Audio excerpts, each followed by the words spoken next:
This episode is brought to you by Tanmay Shah. That's me. Best way to support this show is by sharing this with your friends and dropping a comment and review on YouTube, Apple Podcasts, and Spotify. You can become my patron and a sponsor. That's not all. You can buy Rocklaz merchandise and NFTs and much more. See all the links in description for details. Rocklaz Radio.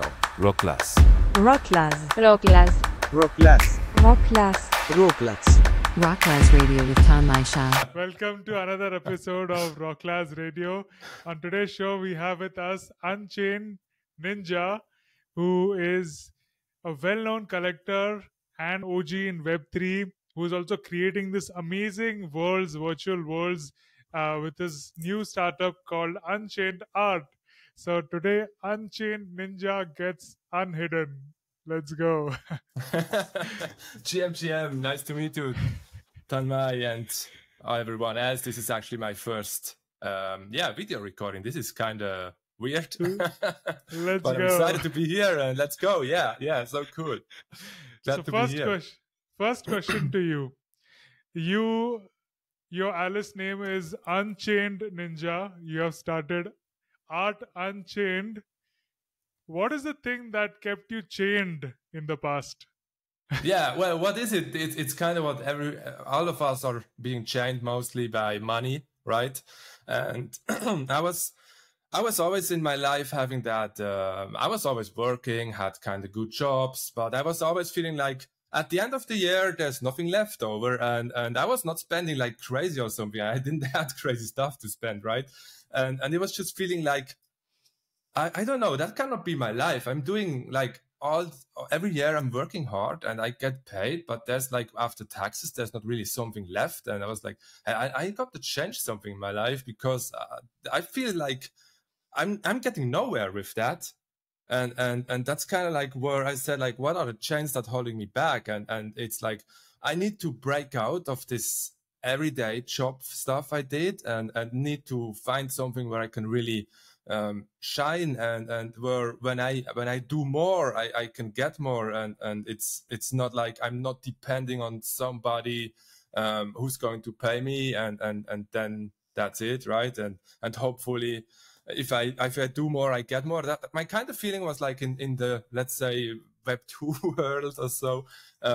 You can really push hard, but you're not necessarily get more out of that. So I had like almost 2 burnouts. Like I say, like it was 1.5. The second one I could kind of break in the last minute.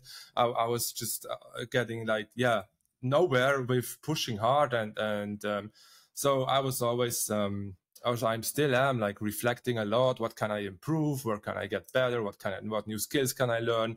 And Unchained means like being able to do what you love with your time and contribute in a meaningful way to the world and not just doing a job so you get money and you survive somehow, but you're not really living, as we have just one life. And I want to be unchained. I myself, I'm now like 3 years full-time in crypto. It's almost 3 years. In October, it's 3.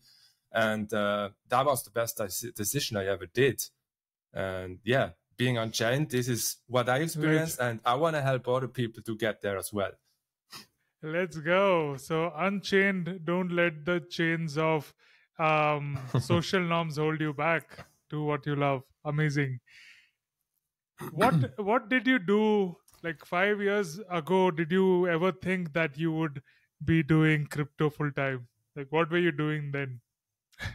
Yeah, I was just checking the date. So the 5 years ago was 2018. Yeah, then I was heavy into crypto. Back then. Yeah, I started in crypto in 2015. So I go a bit back to what happened there. So in 2015, I actually, I'm very curious about trying new things and especially like internet tech stuff, right? So don't ask me how suddenly I was reading like a tutorial about not Web3, about the dark web, deep web stuff. I just heard that word a few times. I was like, this sounds really interesting. What is that? And I found a tutorial how to get into that. And actually I was, with the help of a tutorial, I was setting up a Linux on a USB stick. I had no idea about Linux or how to use that, but I can understand tutorials, right? So I got into that and I did created my first Bitcoin wallet and bought like a Bitcoin worth, like I spent like $200 for some amount of Bitcoin, right? And then I was like doing that, and I feel like it felt so weird, like being in this world. There's so much more than just Google, right? And yeah, then after some time, I forgot about that. And in 2016, I was like, oh, Bitcoin. Yeah, I think I got that, right? So I was going to look, and these $200 were like 340, 350 worth. And I was like, okay, that's interesting. I just forgot it. And this thing gained in value. And so then I was going deep into that and doing research on projects, what other things are out there. And yeah, so in 2018, like 5 years ago, I was heavy into that. I remember 2018 was that heavy bear market. So end of 2017, we've had like 20K Bitcoin, and then it was for like 2.5 years just going down. And during that, I was experiencing that massive bear market, and that was really good actually to experience, because it was so hard, right? It was like, wow, all the money numbers you had is basically gone. And well, unless you sell, right? It could still go up, but it's like that. I've been going through a lot of emotional pressure and learned a lot by that. And so already then I was aiming to be, let's say, my own boss, having my own company. But back then I was not sure yet what exactly this would be. I knew that I have this love for crypto. I want to do something here, but I didn't know yet what it will be. But I was still working full-time job, and I was already making plans and organizing my whole life to be able to make that flip from being at the job and having then my own company or whatever I will do then, but being able to break out. Yeah, actually I was preparing to unchain myself, I could say so. And yeah, that was 2018. Yeah, it was a really interesting year. I remember that was the first year with things go down. Yeah, you have been through cycles already, so you're prepared. Yeah. What doesn't kill you makes you stronger. True. So, talking about your background, what are your expertise, or what field did you work in? What I worked in the past. So I actually did a lot of different things, because for me, it was always hard to find what I really like to do, especially as I like to do many different things. And so finding like that job and just do that classic career, that was never my, I think that was never my destiny. So I struggled a lot with that. So I basically started, I learned retail sales, I think you say. So that was kind of the basic thing, where I wanted to be into IT, but my math was too bad back in school. So I was actually ending up selling computers instead of doing the stuff from then. But I was really, really glad I learned that skill, that selling is really important and all the things around that, right? And then, yeah, later on, I was getting into more and more, I have more and more jobs that have been related to the internet. So it started like with e-commerce jobs. I had also my own online shop for 10 years on the side, always pushing that thing. So there I could learn and try a lot of things. If I fucked up that shop, it was my shop. So it was just like I could experiment. There was not like a massive thing to crash. So I've experienced a lot of things with that own what online were you shop. selling? We've been selling yeah, like clothes, like more like rock metal fashion, something into that. This basically came up when back then I was a heavy metal head, like very much into that stuff. And I was searching for some cool shirts with skulls on it and all these things. And that was so hard to find back then. And so I found a guy from Switzerland who made his online shop in MySpace. For whatever reason, he chose MySpace. That was very interesting. But he chose MySpace because all the bands and the music people are there. That was actually pretty smart. And so we got together and we founded that. That was like running for 10 years. Then I stopped at that. Yeah, but I had a lot of jobs in the e-commerce and web project management. I was working at certain agencies as well. So my last 2 jobs before I went full-time crypto have been in agencies. And actually, no, the last 3 ones have been in agencies, and the very last one was actually like a project manager, where all about e-commerce, managing different shops and stuff. And during that, COVID started, and it was like COVID for me was kind of like making that transition much smoother, because during that, people realized in the office that your people are also working from home and the job gets done, right? And they got in that mindset. And so, that was kind of like, that shift was pretty weird. When I had my last day, I was going to the office and nobody was there to get up my stuff, right? And nobody was there because we had this COVID thing going on. I was like, that was pretty weird. And I just left them some message on a whiteboard, like buy Bitcoin and stuff like that. Just remember that. yeah, that was cool. So, it explains your interest for dark art, your interest for metal music, heavy metal. Yeah. And that's how, and I love the tattoo, whatever bits I'm seeing. How would you mind sharing your tattoos with us? I guess you have the whole body tattooed. Can share a bit of that one. Actually, what you cannot read here, the things say, there's another, where's the rest? Yeah, it's back here. There's another one. So what these 3 words say is rebellion, revolution, resistance. So these things always got with me. And I feel like with Web3, we finally have the chance to have this. For me, it's like, it is a revolution where you see like the whole money system, the fiat money, which is about to collapse. And we have Web3 that enables people in so many ways, right? So this is all that happened before, or no, I was right into crypto when this happened with these tattoos. They're like, I don't know, several years old, maybe. I don't know. Like, I was already in there, and the whole tattoo has like, it started with, I can share this one. You see this one? This is Scrat from Ice Age, and you see his fingers here. It's making this one. That was my very first one.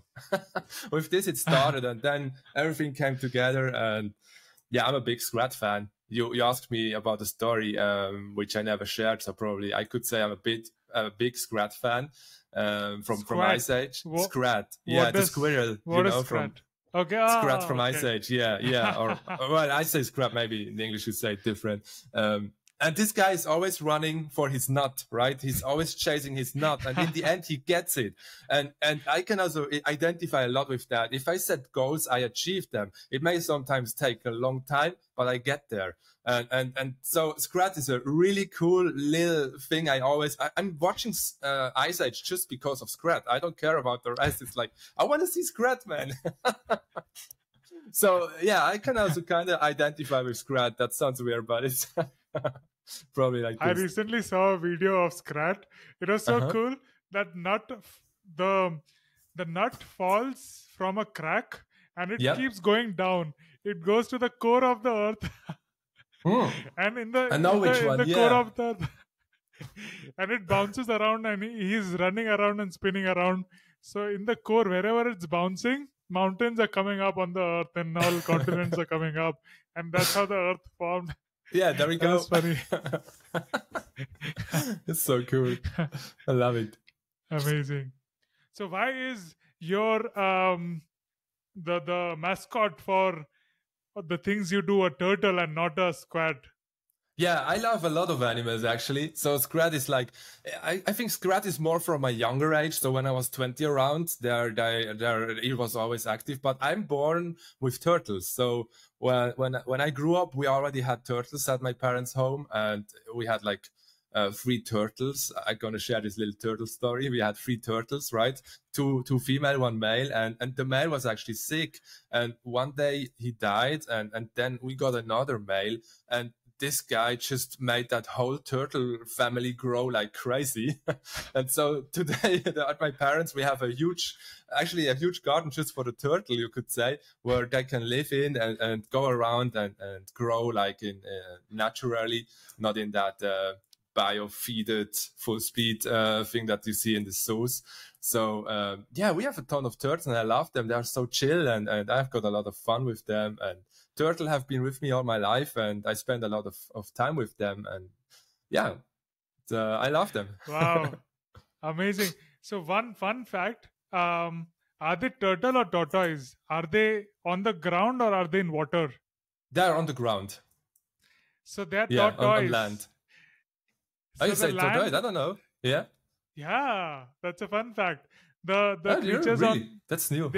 they're called tortoise, Yeah. and the one under sea or in water are called turtles. Oh, really? Yeah. Wow, that's interesting. Well, I need to stick to turtle. Tortoise. Yeah. Yeah. Yeah, because it's cool, right? Ninja turtles. Yeah. Actually, it had to be ninja tortoise. But Ninja cool. tortoise. Ninja Yeah, turtle yeah. is cool. So good. Yeah, actually, Ninja Turtles. Actually, when I was very young, like I don't know how old I was, like very young. I've been with my mom in a pharmacy, and there I had this sticker magazine with from the Turtles, the Teenage Mutant Hero Turtles, right? The ones we all know, the green ones. And I remember I was looking at them, and I was like so confused, like, why does this thing have like 3 fingers and stuff? I was analyzing that picture of that turtle so hard. This is still sticking with me. And then I became a huge fan of also like the Teenage Mutant Hero Turtles, of course.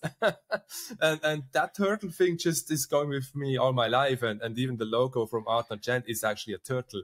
And yeah, it's the love Wow. for turtle is real. So that's actually a turtle. Wow, cool Yeah. discovery about the logo. Yeah, it's like once you know it, you can see it, right? Yeah. Then you cannot unsee it. Yeah, there we go.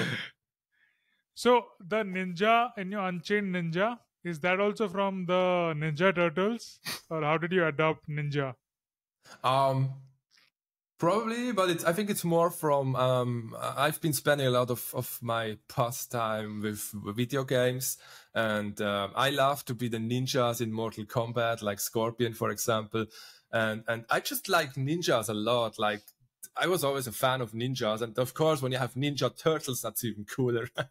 and so just like these hidden guys with their masks and they're so specialized in their skills. They have many skills and I was just like, yeah, I also got like many skills and it's like sometimes hard to focus on something and I feel like I got many skills, but I'm probably not super specialized in one thing.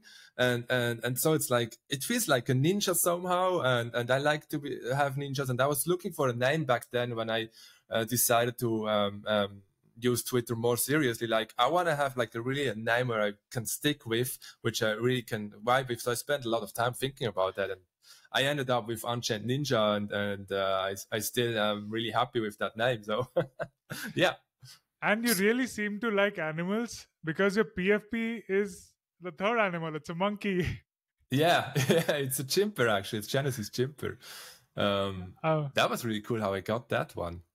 That was actually before chimpers. There was the Bored Ape Chronicles, TBAC, and when you had a full set of them, you got dropped a what was that? You needed to a diamond fleece. So there have been 100 diamond fleeces and you could burn that. And when you burned it, in return, you would get a Genesis chimper. And so each of these 100 chimpers is a unique artwork made by Timpers. And actually, I had like 5 favorites out of these hundreds and I had one top favorite. And so I was so lucky. I was actually getting exactly the chimper I wanted with my colors. And I was just like, what the hell? Usually I minted many things, right? I was so deep down in this rabbit hole of minting PFPs and everything. And I rarely got like anything in the direction I wanted. And Chimpers, that's my number one project, which I love the team behind that, right? And I was just getting exactly that one. I was just like, wow, this is really, really crazy. And I'm so happy about it. And yeah, this is still my PFP. I'm got to keep that. Yeah. Glad to get the story about the PFP. Yeah. You spoke about having multiple skills and not knowing where to focus on one particular thing. So there's an amazing quote, jack of all trades, um, not master of one, but still better than one. That's the complete phase. So was it a struggle to have so many skills and not one particular skill, or Yeah. how did you go about it? Yeah, it is a struggle. I'm very grateful to have that. Actually, it also like allows you to kind of, just when you want to do something, you just learn it and do it. Kind of like, probably you're not doing it like a very specialist. But also like of course I can focus on something and try to specialize on that. That's what I did now.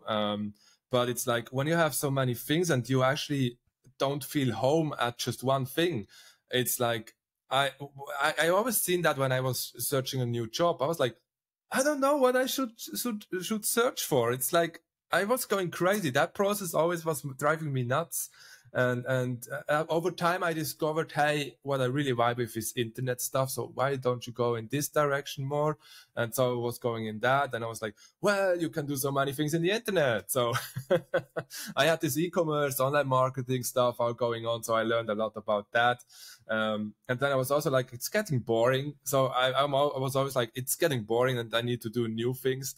And now with Web3, I basically can combine all the knowledge I gathered into that, which is really cool.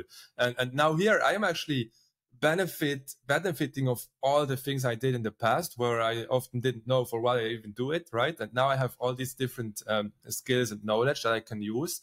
And now I can just create things. I'm basically looking, how could I help? How could I contribute? What can I make possible? And if it's in my power to do it, I'm just trying to get there and do that. And also, like, it feels so much better that now I see direct impact, how it can help people, especially like artists, where you can do things and you see that you can help them having probably like more sales or just like more visibility overall. And it's I discovered that, like, I really love when I can do something that helps other people grow.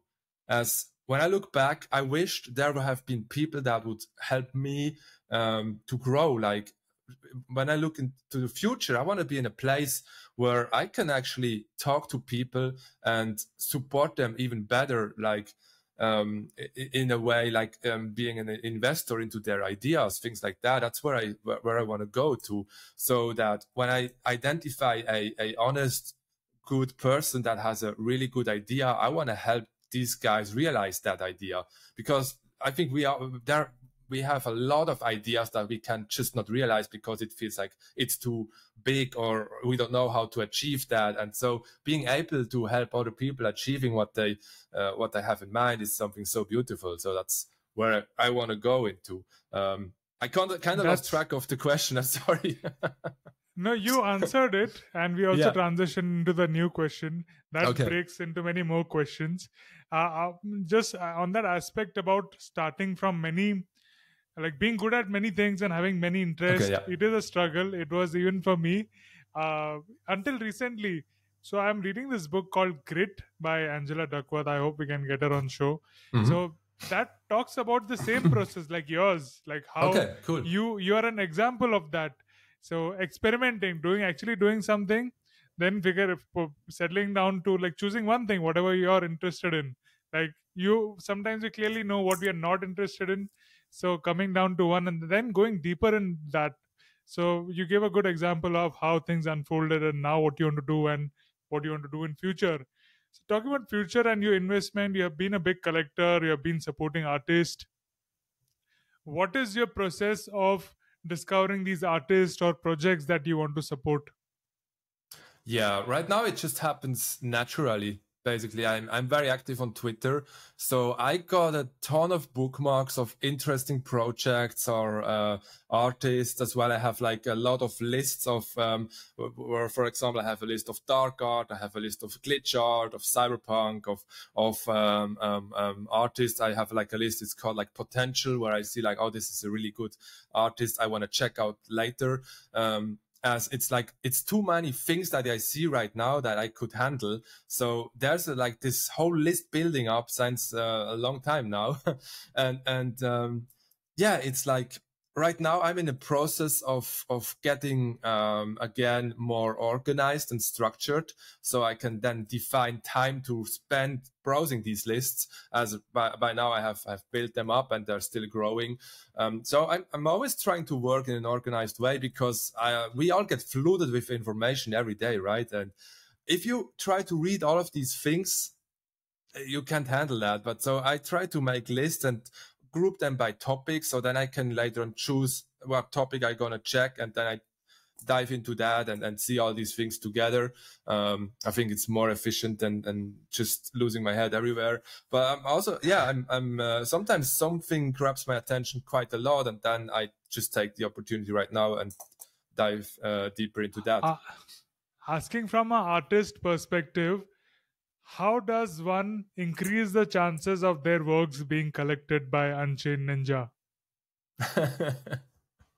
I think there's not really a big solution to increase your chances, because the way I collect is I need to see the artwork, and I need to have a vibe. I need to have a connection to that. And of course there are elements like turtles and ninjas and so on, but still, if they are in, I don't want to have artists now, like all the artists go and do turtles and ninjas and stuff. I collect some of these pieces, but also then it's still, I need to have this vibe. And of course there are people that they just create that and then kind of have that hope. I go buy it, but that's not going to work, right? It's I appreciate when people do something where they have me in mind, but I cannot take this like or they should not take this like as a guarantee that then I go collect that. That would bring me in a kind of weird situation where I need to be true to myself, right? So when I buy something, I have that vibe with it, and that's number one criteria. And for me, it's important. I don't want to influence artists in how they should create their art. It should be the artist's artwork, which is their own story and their own reason why they do that. And probably I get a connection to it, probably not. But if it's not me, then it's someone else out there, right? There's always people around. But I think what is very important, that your profile is ready to be discovered. I mean, with that, like, if somebody goes on your Twitter account or wherever, that you have like a LinkTree or at least some information on how can I check your work. Because if the collector is there, he's probably there just one time, and you get that first impression. And then you want to make sure that a collector can actually also see what you're working on, and it's not like hidden in your like 200 tweets ago or something, where people are not scrolling down like that. So make sure you're there to be discovered. And how does one get in front of you? Should they tag you, DM you, or where are you looking for these artworks before you bookmark them? Well, I'm not really like looking actively for it. My Twitter timeline is full of art, so it comes up naturally. What I do sometimes is I started this browsing a bit in these foundation worlds or Ninfa curated worlds. There are more things going up with curated worlds. Let's say it like that, where there's a specific topic, and all kind of different artists go to that topic. I really like that. It's something we're going to do with Art Unchained as well. We select a topic, and then we get different artists in there, because I like the way how this is done. Like, if I'm into cyberpunk and I see a curated world of cyberpunk, I 100% go check that, and I will probably find several new artists which I had no idea of, which are doing that cyberpunk art, which I really like. And so the chances of having a match is much higher than if it's just like random. Yeah, we have known. I have been part of your haunted house virtual world, and you have had worlds with specific theme of art, and we really enjoy that. We'll get to those worlds and have a tour with you. Before that, we'll get done with the physical collectibles. So before even that, who is your favorite artist? Oh God. Well, I have a lot of favorite artists. There are like some very top favorites, but I'm going to name one which was probably the first artist I've discovered, which was connected to the crypto space. And that was like around 2018, I think, 2018 or 19, which is Luca Poletti.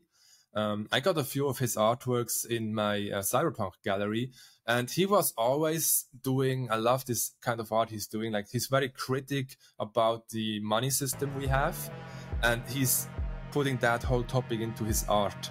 And I'm really happy to have like a piece, which is a collection of 3 pieces going together, where you basically like see, in the first one you see like the slavery system we have with that fiat money system, right?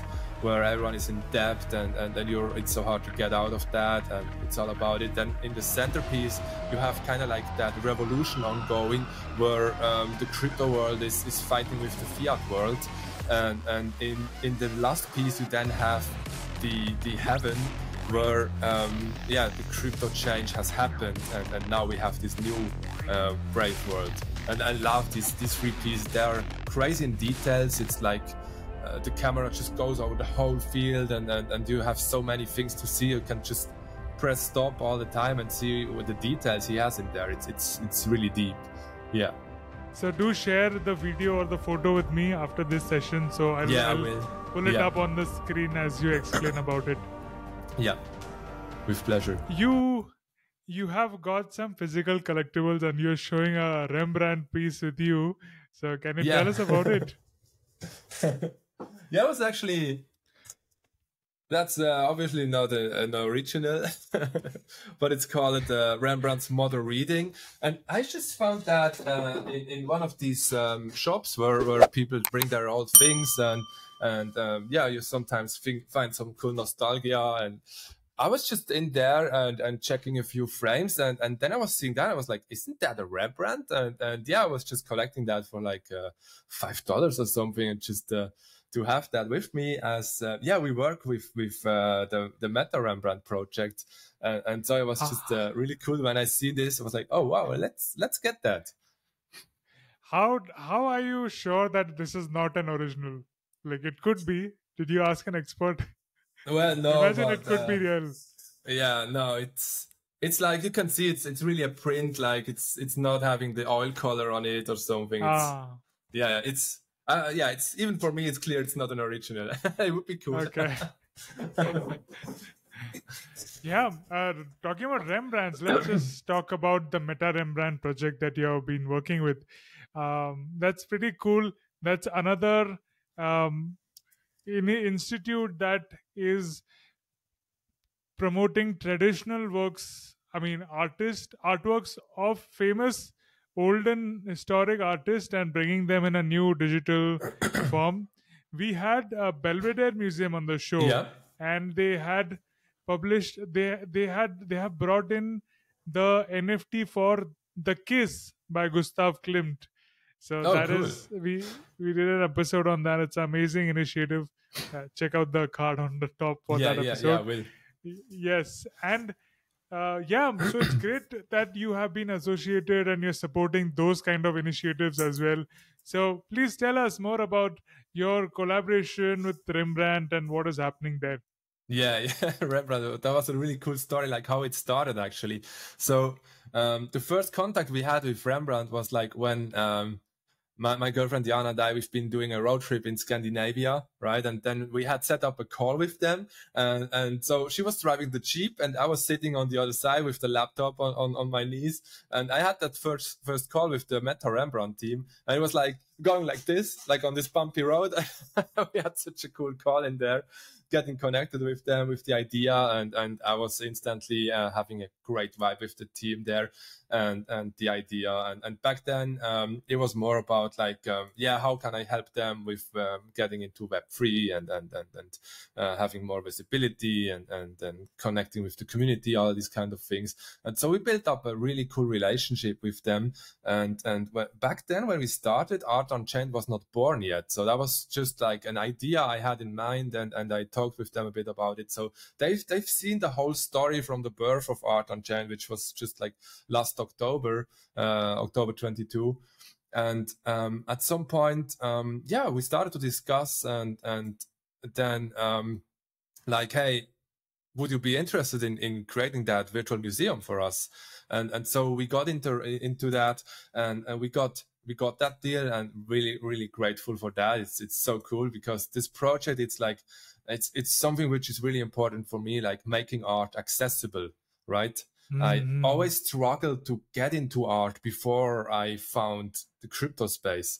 And you can do so much with the virtual galleries, especially. Like, you can just have all your art in there, and then implement that on a website, and everyone can access a website, and then you discover so many new artworks. And yeah, Can you show Rembrandt, us?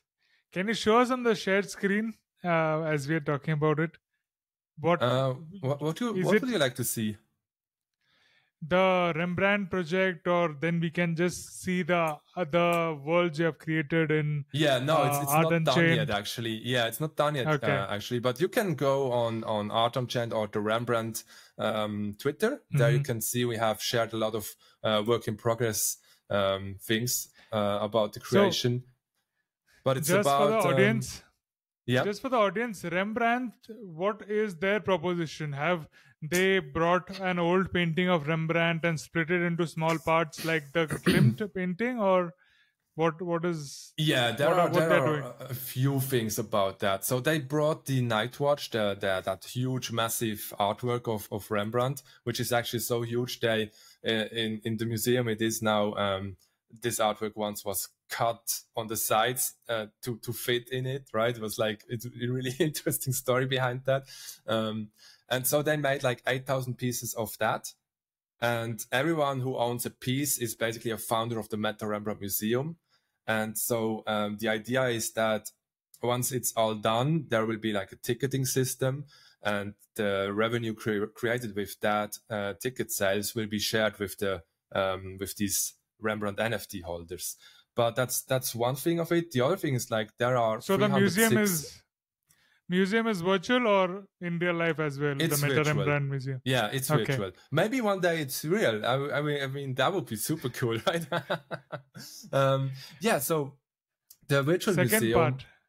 Yeah, the virtual museum is like it's what's really interesting. When you browse the internet, you will never find all of the 306 paintings that Rembrandt did. There are about, I think the number was like 100 to 150, which you can find, and the rest, it's not really there, or especially like the quality is really low, and yeah. So there was a professor, I don't know his name, like he passed away a few years ago, and his life mission was basically like finding all these Rembrandts, getting in contact with all the collectors, and getting a high-res image of all the Rembrandts to preserve his legacy, which is so cool, right? And now they have the Rembrandt Heritage Foundation, is it called, which is behind that Mentoram project. And so they have all these 306 high-res artworks now, and we are going to bring them into the Meta Rembrandt Museum, the virtual museum, which will then be accessible from all over the world via the website where we can implement that. And I think this is really, really great to preserve his legacy and making it accessible to people around the world. And yeah, I'm really excited about that. Yeah, I'm pretty excited as well, because Rembrandt's paintings give such an amazing feel. I got to see many of his work in National Gallery in London, in National Museum in London. So his self-portrait, many of his still life works.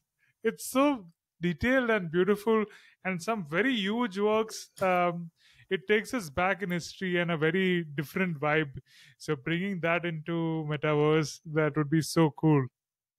Yeah. I mean, like, when I was reading more about Rembrandt, like he got into that light and shadow topic, and that's just like, yeah, you need to read a bit about him and then look at his artworks again, and you will see it with different eyes, and it's so interesting what he did there, and the details are just crazy. Like if you go more into the side person, it's not the one in the front, and you see what he's doing there, and it's just like it's so good.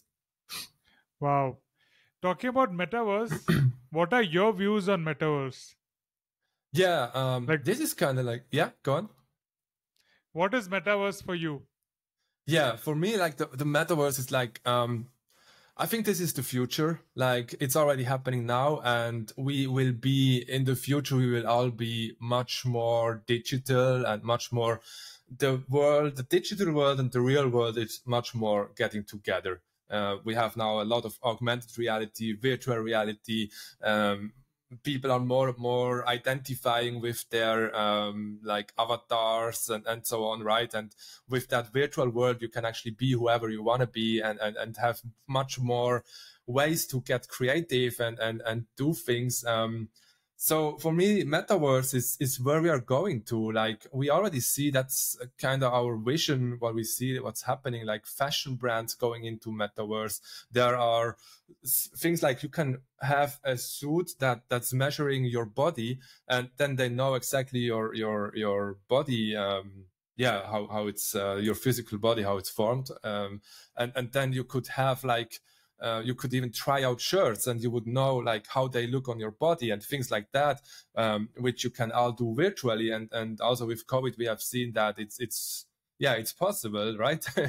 It's going in that direction. And yeah, once we get in there more and more, we of course need virtual buildings, we need decoration, we need clothes, we will need all kind of things, and this is already happening now. And of course now we have a bear market, but it's like for us, once this next run comes, we want to be ready for that. And I'm really excited to be part of this. We are all so early yet, so it's our parents are not really discussing Metaverse yet, and they know at least now Bitcoin, right? and this is this is really exciting where we're going to. Just for the sake of argument, what the main concerns of people who are not adopting Metaverse is accessibility, or like what is the need sort of, because we can do connecting with people and all that on social media, and like having the full experience of Metaverse, you need all these goggles and things like that. So what would you tell them? Yeah, I think like you said, you need these goggles, like the VR headsets, right? I feel like you don't need them right now. I mean, I have one. I bought it. I have it to test some of our spaces, but especially the VR headset, like Apple just brought that, right? I think this is much more coming more and more. But when I speak about Metaverse, I'm just going actually from my computer without wearing a headset and just going there like I'm playing a computer game or so. So for me, this is already the way how you go into it. Of course, you can have a headset. It's a complete different experience than maybe I'm already getting too old for that. It's so weird. Like 10 years ago or 20 years ago, I would be fully having the headset and the super audio system and everything. And now I'm already more chill. I'm 38 now. But I would also tell them, like, the thing is not just about, you don't need so much tech. It depends which provider you get. For example, with OnCyber, you can open our gallery and get into that without having a wallet or anything. Just like go in, click, and you're in there and you can experience that. And it's Metaverse. It's a lot about community. It's getting to know people, and you will have a much deeper connection with them when you can interact with them with your 3D avatars and do dance moves, jump around and just walk with each other. These are all things that you cannot do if you're simply just having a phone call or having a webcam. So it's much more that you can do together. And now it's even like with that you can create or curate a gallery space together, things like that, where you work in a way together, from one is sitting at the other end of the world, right? And you get things done, and there are so many things coming. And yeah, I feel like give it a try and you will see. Another argument against Metaverse is it also came along with Web3, right? But Metaverse right now, these are just virtual worlds built by different companies, which are centralized. So and they are not even, you cannot go from one virtual world to the other. You have to choose a domain and like go to one particular place. So that's a problem for people, because they have been shown dream that it's a virtual world where everything and everybody is there, and you can use your skins from one game in another game, and you can like interoperability of the virtual worlds. What do you think about this? Yeah, first of all, I think like that the metaverse is not just another world. It's an extension of our existing in real life world, right? For example, a gallery or a museum, they have their physical space, which is kind of limited. With you cannot just build another room on top or on the side of it. There are other buildings as well. And when you take now, what you can do, for example, is rebuild that as a virtual space. And as it's virtual, you could just add as many rooms as you want. You could even make like, let's say you have a collection, an exhibition about a specific artist. You have your limited space in the real world, but you can then add more pieces into your virtual gallery and even get like more clients interested in looking at that. So the virtual one is much more accessible than the real one, but both of them are very interesting. So for example, I would love to see like the virtual piece, but of course the physical piece, as with the physical, you still feel it's more alive probably. And so you could have like that virtual show, which could be like kind of like an extension or a teaser of the pieces you have in real in the museum. And so you can combine these things. You can get really creative on how can you extend your business that you have now, or your art show, or it can be so much more. It's not just art, right? It's even like clothing stores, music stores, and so on. You can combine these worlds now. And that's one thing. The other thing about the metaverse is, there is not just like one metaverse. There are many different ones. I feel like this is probably a bit like countries we have in the world right now, right? It's not just one big country and we are all just people on it, which I would love to have, like us. We are all just humans, and in the metaverse, it does not matter if you're brown, white, whatever gender you are, if you're an alien or a frog or whatever, right? We are all there. We are people, and we have this connection in there. And yeah, you said like being disconnected in between metaverses.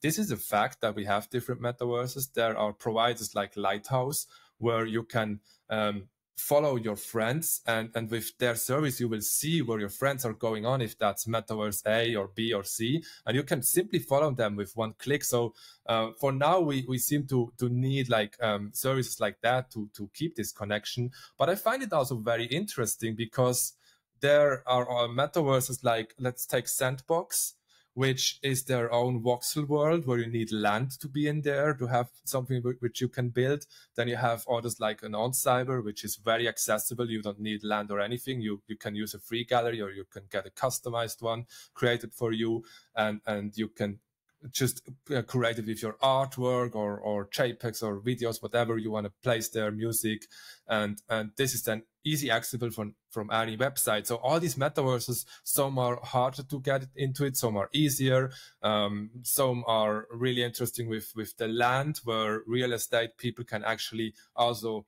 buy and sell virtual land as an extension of their business. And there are so many ways. And yeah, I feel like for me, it's really interesting to explore these different metaverses, because they all have their own dynamics and cities who grow. And I feel that diversity actually is really something cool. And over time, it will get easier to get from one to another.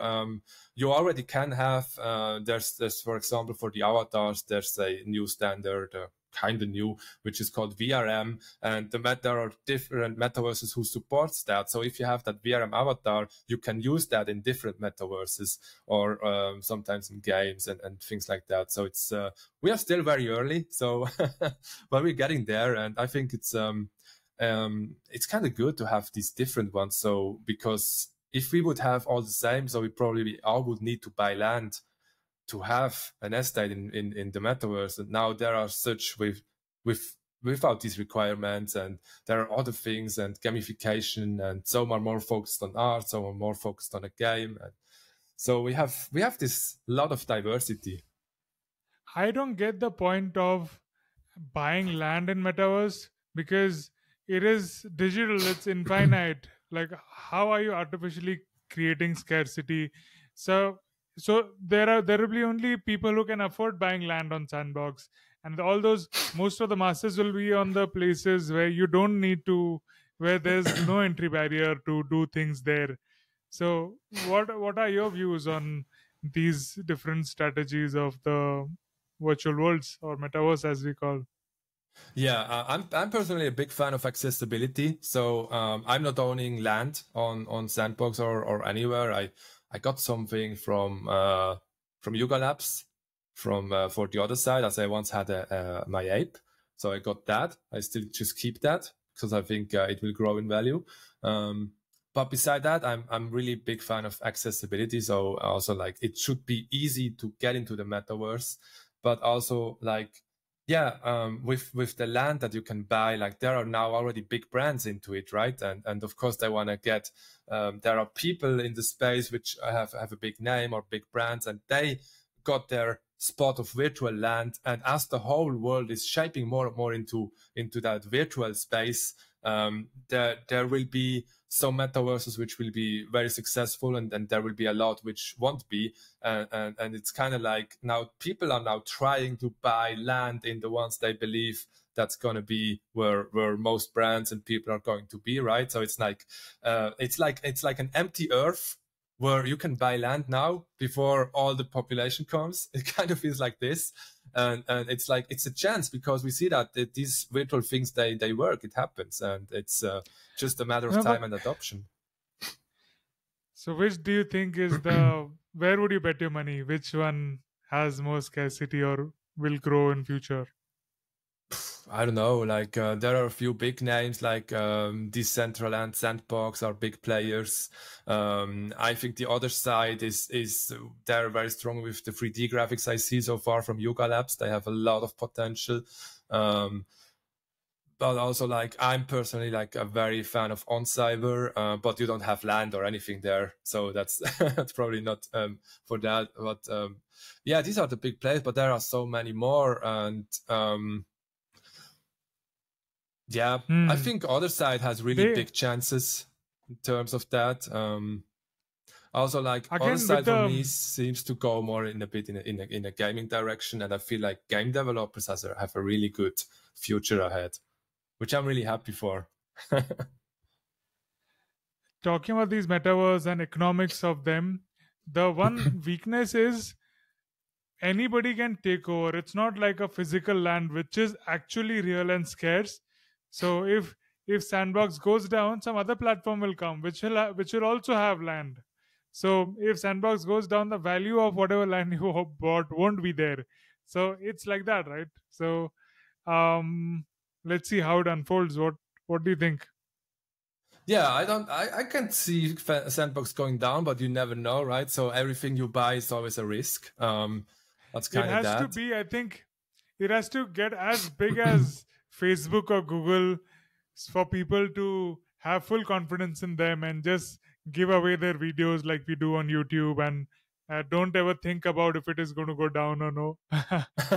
It's probably like that. Like people, right now it's so young yet, right? And I believe like it should not have just one brand owning the biggest metaverse. It should be in a decentralized way where people actually own the things and control it, and not having that one brand. So I'm really excited to see where this goes because with the Web3 movement, we don't want to have just like existing brands taking over, right? We want to have like people are actually there and building things and making a living out of that, and not having just like another king. We all are going to be kings and queens. Do you think Decentraland is actually decentralized? I don't know. I really like. I'm just using Decentraland to browse some spaces here and there, be at some events.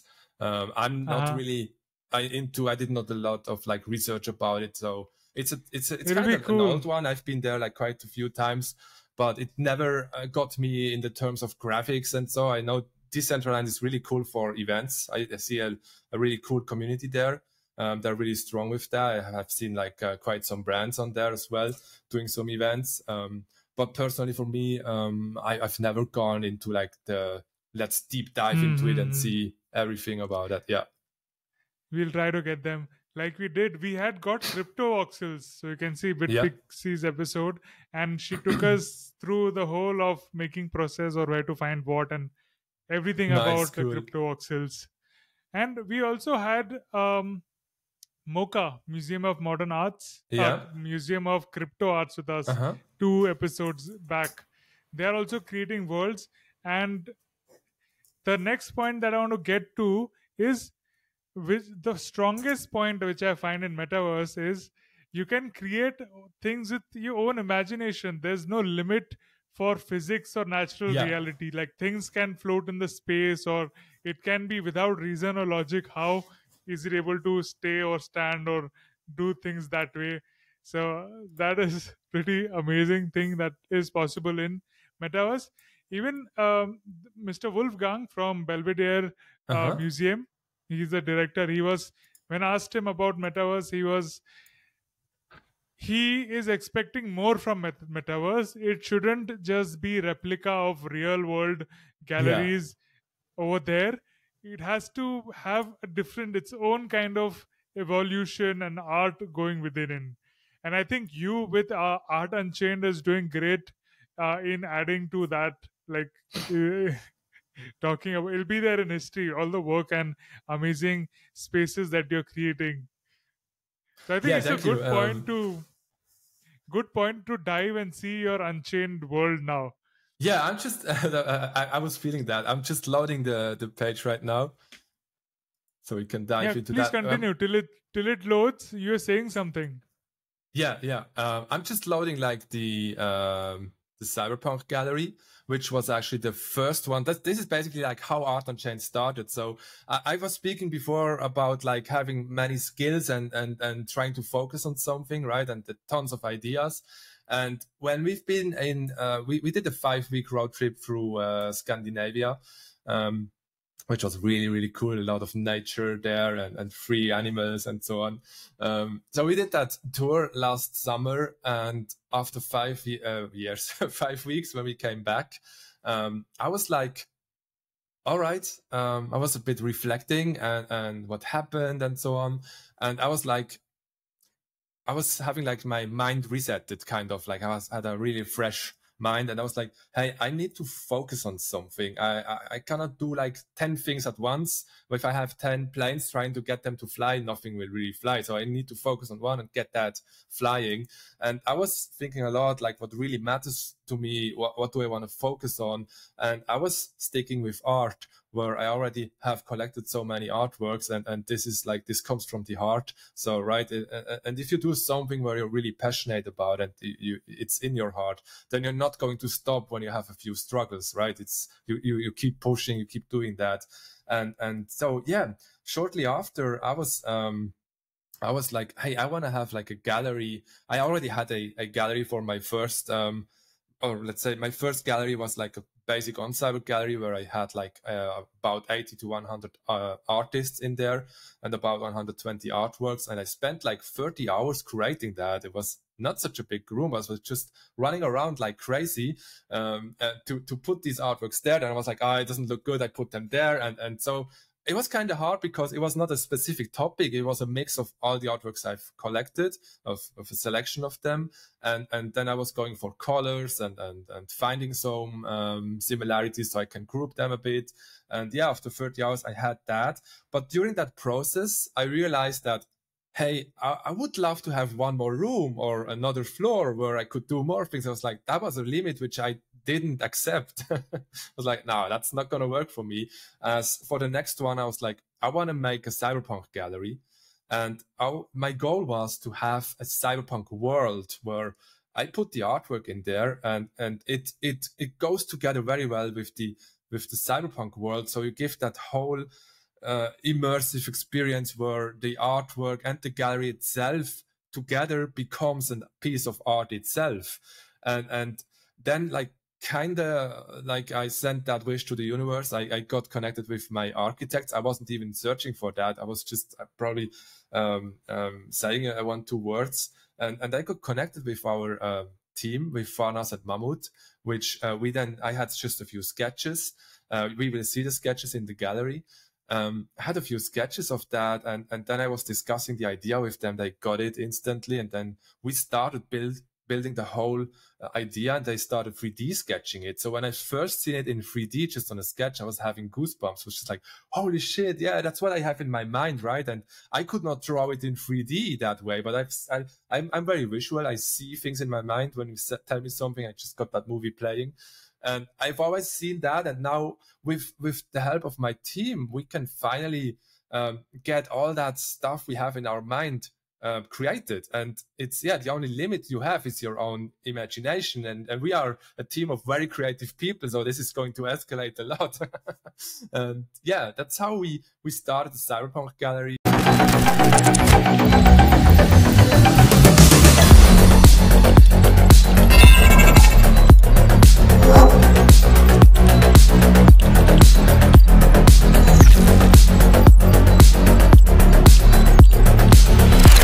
We're going to be in the first room, which is kind of like the commando room, I call it, where you will see, as the gallery is so big, it has 3 floors, 15 rooms, and about 250 artworks in there.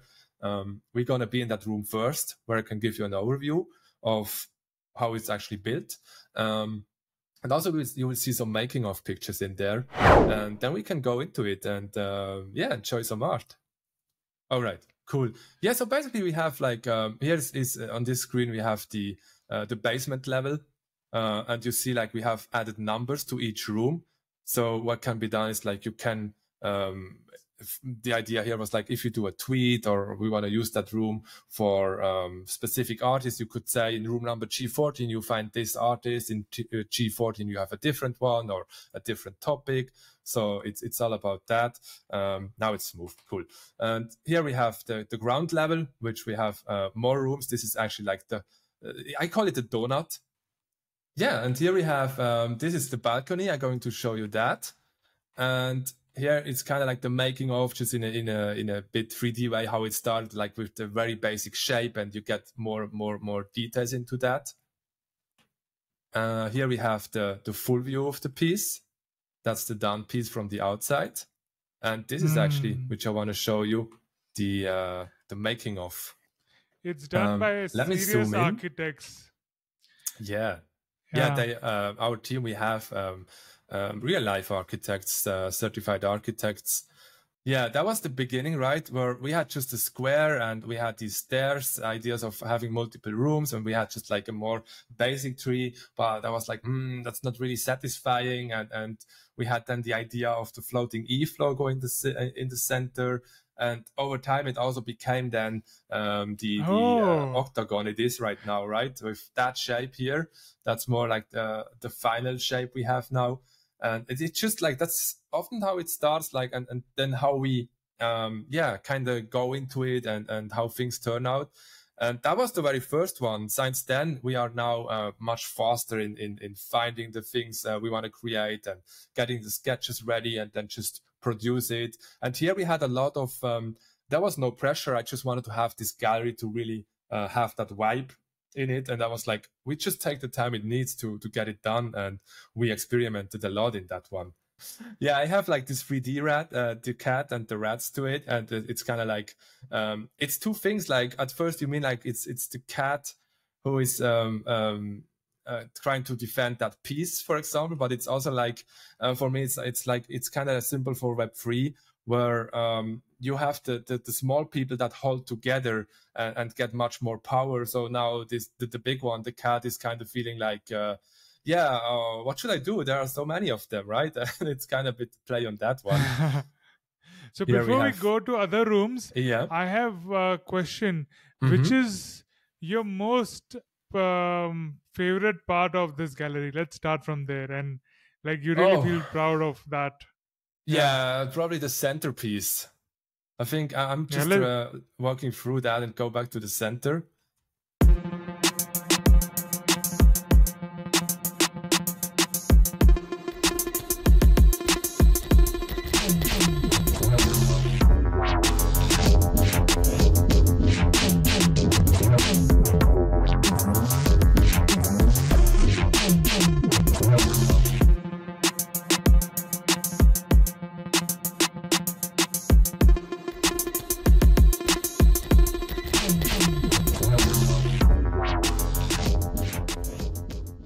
so many details. Even like when I curated the gallery, it was like I was placing artworks across a corner. So if that's the corner, right, you will have the artwork. This is hard to show.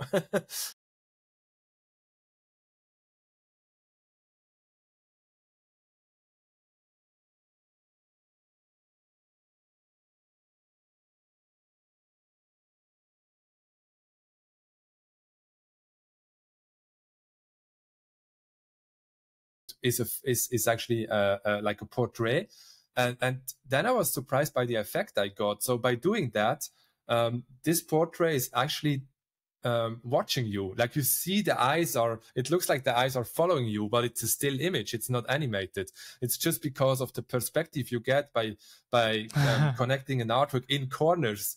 And that was just like, what the hell? This is so cool. When people see it, it's always like giving that wow effect. And I was playing with that in a few other rooms. One of the rooms has a artwork, which you have like 4 artworks on the wall, and on one slot there's like just an empty wall, and the artwork was kind of like floating down, but it's not just standing straight, it's also around the corner. And that also gives you that very cool effect, as this artwork was one where you have a lady on the ground lying, and you have a reflection. So I put the reflection part on the ground and the lady part on the top, and now you have this effect again. So I'm kind of playing also with the artwork itself from the artist, and create another art out of that, kind of, you could say. I had a trip with you in your haunted house many months ago. I don't know if it's a year already or no, but It feels like. was an amazing experience. Yeah.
So what are your uh, plans? Like, what else do you want to do with the art, the Art Unchained mission?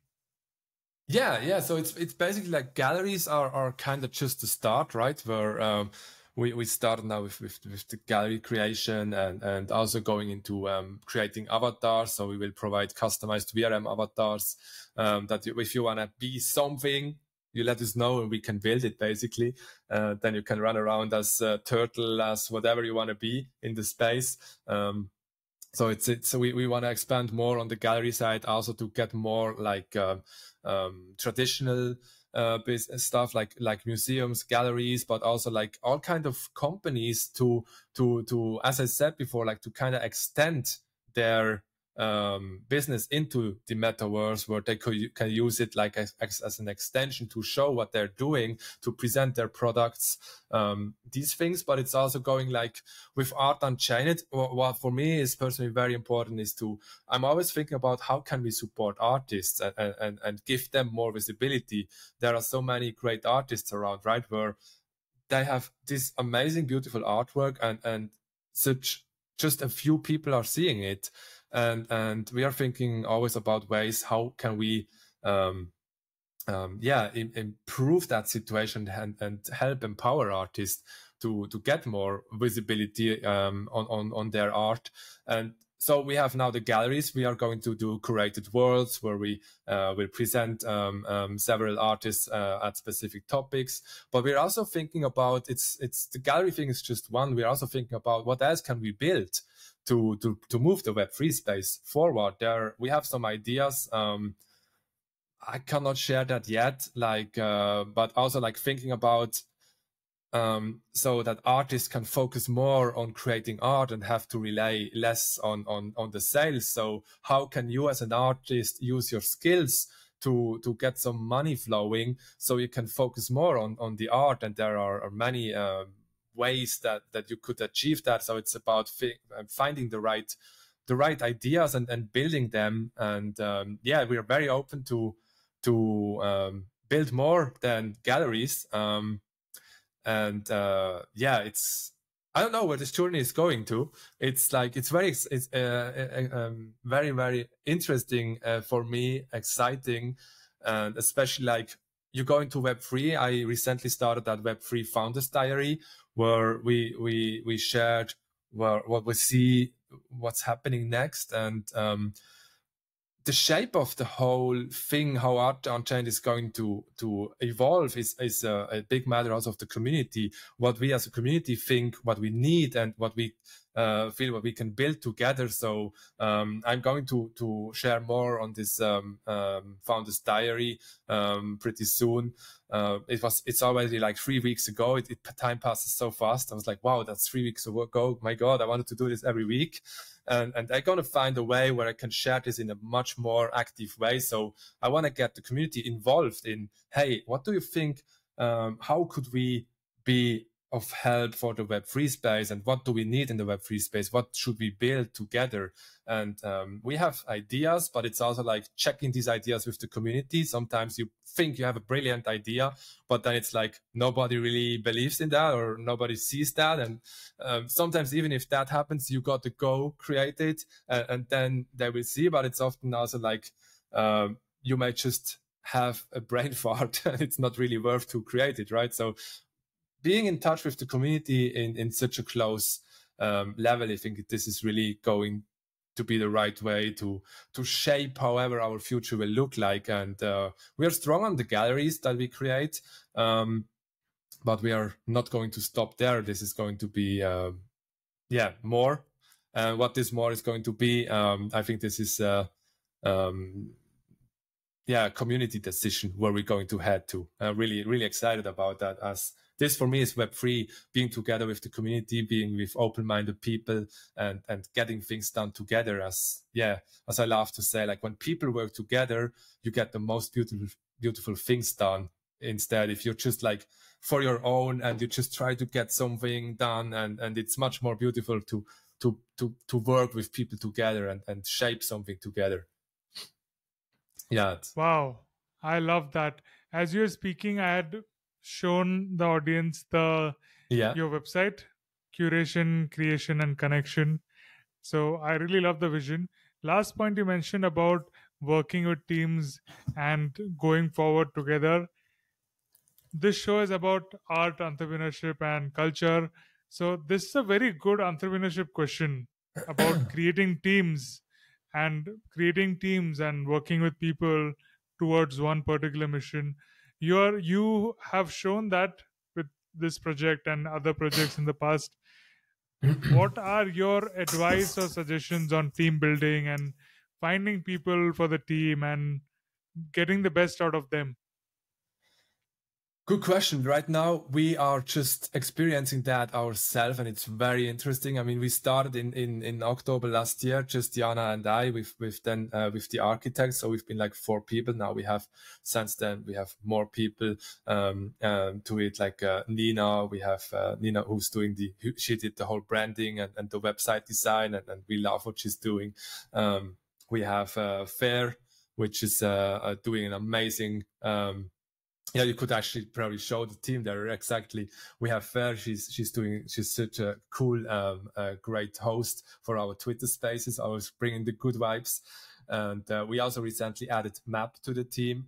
Mohammad, he's a super talented 3D designer. So he's doing a lot of 3D models, actually, like not the galleries, but if we need like smaller elements like a sculpture or a VRM avatar, that's Mohammad. And of course, our 2 architects, Mahmoud and Farnas.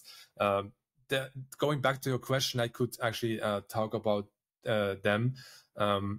We had already some very good discussion about very serious things. And when you have these kind of discussions, you will really see like if you're working with dedicated people who are really passionate about that, because when you need to make hard decisions, then it's where you see if you really got the people that are into it with their full heart, or if they are just there just to make money and then they don't really care, right? And I'm so happy to have found such a passionate team where we are all working together. We are not rich with what we do, and probably one day we have hopefully more. But right now it's not just money driven. It's because we want to build that. We want to create. We see that. We believe that what we create brings value, and it's helping people, showing what they got, whatever that is, if it's art or a brand or product, service, and this can all be combined with the galleries, and we all share that vision in the team. So I think what's really important is that you get people who share your vision, who have the passion, and who are not just doing it for money, because everyone, no matter what you do, if you do something in life and it's just for money, you will not doing it anymore once it gets hard, right? And right now we have a bear market. We are building in the worst market we can have. And if you can survive right now with a team, that makes you so strong. So I'm really excited to what happens when the bull market comes, because now building in that hard market is also allowing you to just get stronger and optimize and get ready for the next cycle when things are going crazy and everyone want to have what you create. And yeah. That is very interesting that you're sharing these details. How did you find a team? I'm sure they're not in your city. They are all around the world and connecting. So how do you find these people who are working even though they know that this is a bear market and they might not get any money directly? So what vision did you give them? How did you find them? And how did you convince them to stay and work? Yeah, it's actually it's how I found them is in the Web3 space. So I'm very active in here, and like when you have the bear market and you have the bear market for long enough, you see who's really truly into the space, right? Or most people leave, and you really have like the hardcore people still here, and so I see who is here, and I found the team in Web3 via Twitter, basically. Just like the people I got to know via Web3. I don't care like where everyone is from. It just needs to, we need to get work done together. We need to have the vibe and work well together. And so if you have you're loyal, you have the right, you're honest, you have the right mindset.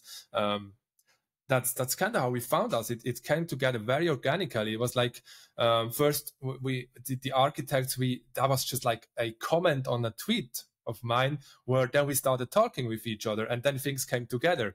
And that was, we basically built the Cyberpunk Gallery. And during that process, we realized that we love working together, and why don't we do this as a business? So we started doing that together. And later on, we've been like, hey, we need the branding, we need a good designer. And I'm always thinking about who is into Web3, who's an artist I could work with on that. And so we found Nina, and she's such a gem. It's really a jackpot. And that's how it worked with whenever I'm growing the team. That's kind of like, if you're somebody actively contributing to the space, being there, doing something with value, then you're having high chances that somebody one day will approach you and say, hey, why don't we work on that? I see you are active. I think this is really important for people to know, like, keep being active. People see that, even though not everyone is telling you that they see you. Yeah, but you're probably being seen more than you think you are. Wow. So yeah, we are active. Yeah, we are. Still, yeah. That's great. Going one step deeper, have you figured out in the team, I mean, you don't need to disclose the details, but have you figured out the profit sharing, or who's going to get what? Because these are concerns of an entrepreneur starting out, right? How to talk about the stakes or salary, or these. For an entrepreneur, these are the questions before even starting to build teams. So how would you address that? Yeah, what I can say, like, you got to get something that works for you and the team, right? Since we started, we kind of changed the structure a bit. So we started with something. I think the most important is that you start with something, and you got to be transparent with your team about that, like how you want to do that, and get at the point where you can start with. So we started with I'm not going into details, but the way we started, we later on realized that, hey, we cannot grow as a business when we keep doing that. We need to change things. And so now we have a bit of a different model. But still, I'm always thinking about, like, how can we improve that? I think, at least that's my experience. This question is really hard. And I think the advice I can give is, like, find a way that you think it works, then start with that, but be open to adapt it, to change it. Because it does not mean if you start with something, that's the way you're going to keep going. At certain point, I mean, like, yeah, I would wish, like, at some point we all would have a base salary. Right now, we are basically paying us based on the orders we get.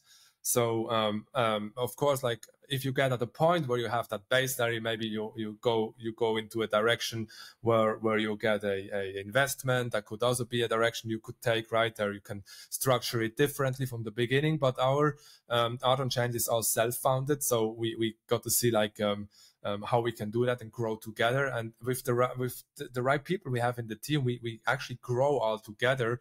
And for me, it's very important that we all can live from that. And right now we are still in the building phase. It's very hard. So since we started, I have not paid a salary for myself. I could not afford that yet, but all the people are paid. And that's very important for me. But of course, I cannot move on with that forever. So we are building, we are going on, and it's hard. It's really not easy. I think to summarize it, start with something. I read a lot about it. I used AI to get more input on that, and we kind of found a model, and then be open to adjust it. you will find also when you start a business, you will find more, let's say you can build up more revenue streams. You will find more products that you could or service that you could provide to your clients, and with that, the more that flows, the more you can adjust. It's just like get started. I think that's the thing. Just don't overthink it. At some point you get started and try to find the right people. That's people matter the most. And then yeah. You see, I struggle with answering that, but I feel it's like the get started thing and adopt. It's a question. Yeah, it's a question for every entrepreneur faces, right? It's a tough one. And talking about models, there are a couple of models, right? So you don't pay anything to anybody, even you don't take anything, and everything is on stakes. Like we'll accumulate these things, and later we'll sell our business, and from that we'll do the division of funds.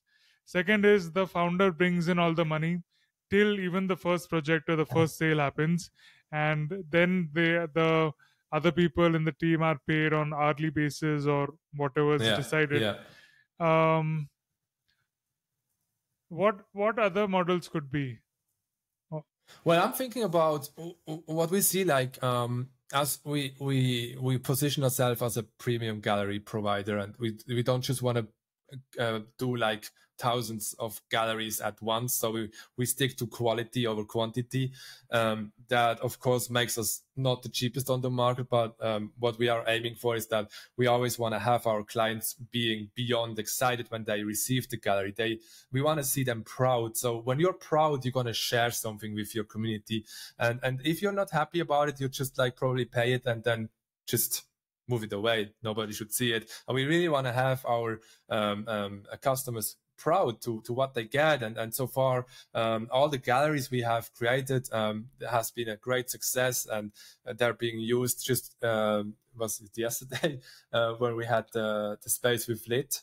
No, 2 days ago we had the space with Lit, and we've been in the gallery. There was yet the empty gallery, but already having such a blast in the gallery with a bunch of people and being there and having fun. So you sorry, I forgot the question.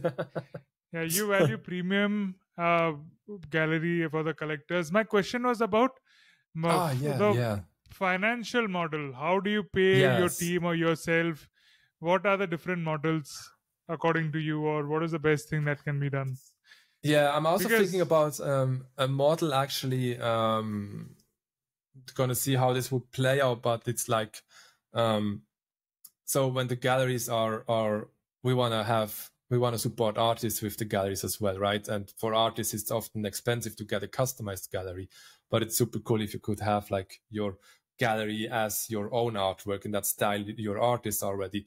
And we are thinking about like ways to fundraise, make some kind of fundraising for a gallery idea. So we probably could list a plan for a gallery, and if people like that, if we have like 10 people each spending the same amount, we could create that gallery, and then with the funds we got, we can pay the team, and everything is funded, and then we create that gallery, and we can have a good split on that one, and so people could be able to get a gallery done without having a huge not a huge, but for them, like probably a too big budget, right?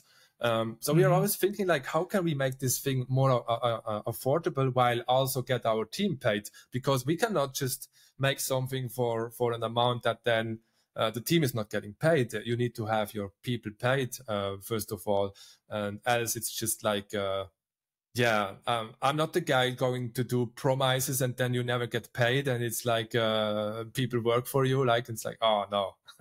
For me, it's super important that everyone is getting paid fairly, and not just like making promises. When people started joining, their question would be, how are we going to get compensated for the time or efforts we put in? How did you answer that? I mean, we have a clear model, like how we what we work with our architects. It's like we let them estimate what their costs are, and so they will get that. We negotiate the price first, and we get to a good payment price, and then that's what they will get. So it's not like, of course, if we are too far away from each other, which does not really happen, we sometimes have a little difference, then we discuss the details, and then we get to a point, and that's what they will get. So you know in advance what payment you will get for your work, and it's not like depending on something. So we get paid 50% upfront from our clients. Then we share that payment with the architects, and also once it's done, it's the other 50%. So we go in a route where we feel like it's very fair for all involved. Yeah, sounds very fair and interesting. So you are not, as a founder, you are not giving out monthly salaries, or it is based on the project. It is based on the project. The more projects are, more clients you get. That's how it's divided. Yeah, because you have decided you have come to a fair price after discussing and after exploring the market prices. Okay. Yeah, I think it's also like it's people need to get paid. Point. You need to have a fair salary, and if you're doing your work should be valued. And in the end, money talks, right? And of course, we want to get to a point. As it's all self-founded. I'm having a huge risk. If I would get people and pay them monthly salary, I would take a huge risk, as I could probably not pay them the salary anymore after a few months if it's not going to work well. And so we started with that hybrid. And once we're growing big enough, getting enough income rolling, we can think about different models. And right now, very interesting. For me, it's very important that I'm not going to choose a model where, I pay you a monthly salary of this and that, and after a few months, I'm sorry, I cannot pay you anymore. Now you need to get a lower, that's not going to work. So I've never had a job in my life where I was getting less money than I had. After time you spend in a company, you should get more as your knowledge grows. You're there, you're loyal. So I'm definitely not looking for a way to pay less. So I don't know if that's different in the world, but it's kind of like how I grew up and I see it should be done. Absolutely, everybody expects the salary to grow after a point. This was a very interesting point, and glad you gave the details. I think it's good time to dive into the signature questions about yourself, and then we'll talk about Switzerland. So the signature questions, we ask the set of questions which are open-ended. You can answer as you want, as short or as long as you want. Name 3 people, living or dead, that you would like to have lunch with. Oh God. Okay, one of them would be H.R. Giger. He's the artist that brought the aliens to life, right? From the Alien movie, the sculpture. He has a museum in Switzerland where I've been like 7 or 8 times already. And he's very into his own dark art universe. It's very interesting to see his art. That be someone. He passed away several years ago, sadly, so I never had the pleasure. That would be really interesting to see his mind, how he's thinking and doing. Yes. We have a second part to this question. So who are the other 2 people you'd like to meet? Who else? Have lunch with. Yeah, they can be the living, dead. Imaginary or real. Now I'm trying to get to some people. Okay, till you are coming up with those thoughts. Yeah, that's going to be hard. There's so many. So the second part of the question is, what question would you ask them? So the person you named, what question would you ask them? Yeah, if I go to Giger, I would just want to know his story. I would just want to listen to him and let me tell him his thoughts. Please tell me what's going on in your head, because it's so interesting that he's creating a whole own world, right, with that alien thing.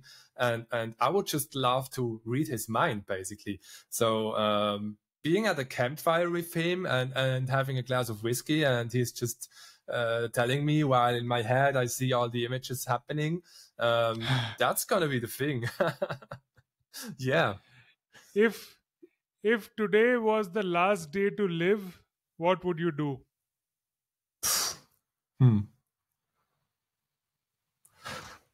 I would probably go visit my parents and tell them I love them. Yeah. Hmm. I think I'm living in the now. There's not something special I need to do right now or whatever.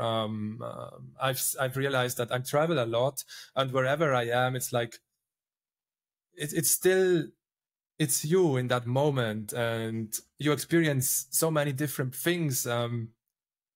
Yeah, for me, everything is an experience, and there's not something where I say I need to do that right now. I need to jump out of a plane or whatever things. Yeah, probably. I think I care most about the people I love, and I want to tell them that, and that's probably You that. want to spend time with people whom you love with. Yeah. What do you want to be remembered for? Yeah, that's a good one. There I have a clear answer. I have this vision that one day I want to live somewhere where I can imagine like a big piece of forest, and I have a place there where I have a little house or something to live, and then I start creating. I'm in my free time. I'm actually welding with scrap metal. I just create stuff. It's been a while since I did that. As now I'm focused on the business, but I want to get back to that more in a bit. So my vision is kind of like I want to create like a whole park. Imagine the Evox from Star Wars, these little bear things. They live on trees. They have these tree houses that are having like stairs going around, and you have these bridges connecting each of them. I want to build something like this. Just whatever comes to my mind, I want to build this in the real world. And just go crazy, and because that's how I work. I start with it, and then things start to explode. And I want to just be able to build that, realize that vision that once I passed away, people go there with their family, and they just see that world, like the world, like the one from Giger, which is so special to me. I want to create like my own world that I have in my head, and just build that. And yeah, probably this is going to be a place where people come together and enjoy art, or just be there. And yeah, I don't know, something. Wow. Whatever will be happen, exciting but to see. Yeah. What is art? I think art is the expression of all the things we have in our head, and art is a language to speak with other people without speaking actually the same language. You know what I mean? Like you get connected to a piece of art because it communicates to you. So I think art is the communication of the heart. Yeah, that sounds good. I feel that's really it. Like the heart is speaking when you do art. Amazing. How to make money? Yeah, try to solve problems. Try to find a spot where you love to work, and then try to find how you can contribute in a meaningful way and provide value to that. What is a life-changing advice you received? Oh, Like your favorite advice? Mm-hmm.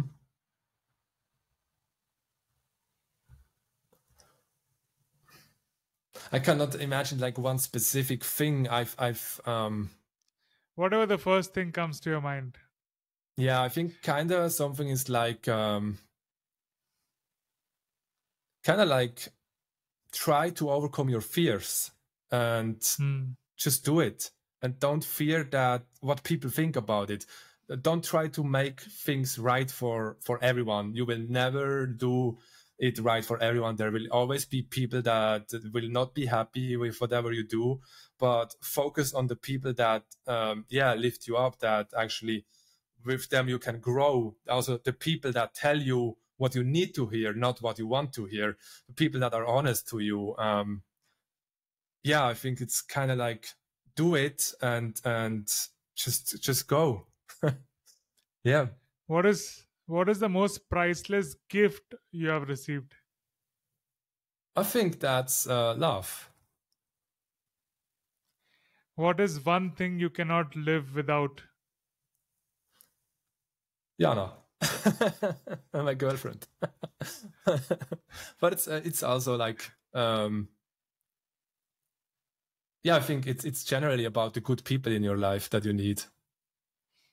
I could, Amazing. but it's kind of boring then, right?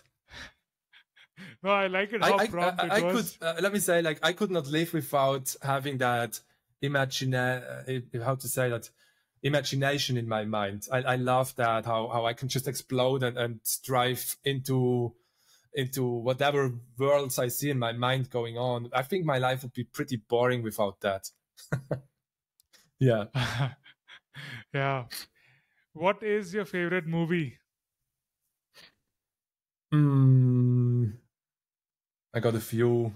Lord of the Rings, Matrix, all kind of movies with their own worlds. Of course, the whole Alien trilogy or quadrilogy, Predator, whatever. There's so many movies. Meanwhile, yeah, kind of like that. In So that you direction. really like worlds. Yeah, That also it's is also very it's visible. really Relation. We can see draw lines between what you do. What? Say that again. We can draw lines between what you're doing in Metaverse, creating worlds, and your interest for worlds. It's really interesting. I never had this thought before. I just realized that also during this podcast where we speak together, that the thing of creating worlds is all around me. And that's, for me, I'm really grateful for this podcast, because this is like an insight I just have right now. For me, it was never so clear that I'm like a world creator, right? And exactly. And now I just find the ways to create that. It's just like, okay, this is right now a very special moment where, yeah. Wow. Cheers. Cool. Handshake, virtual handshake. What is your favorite book?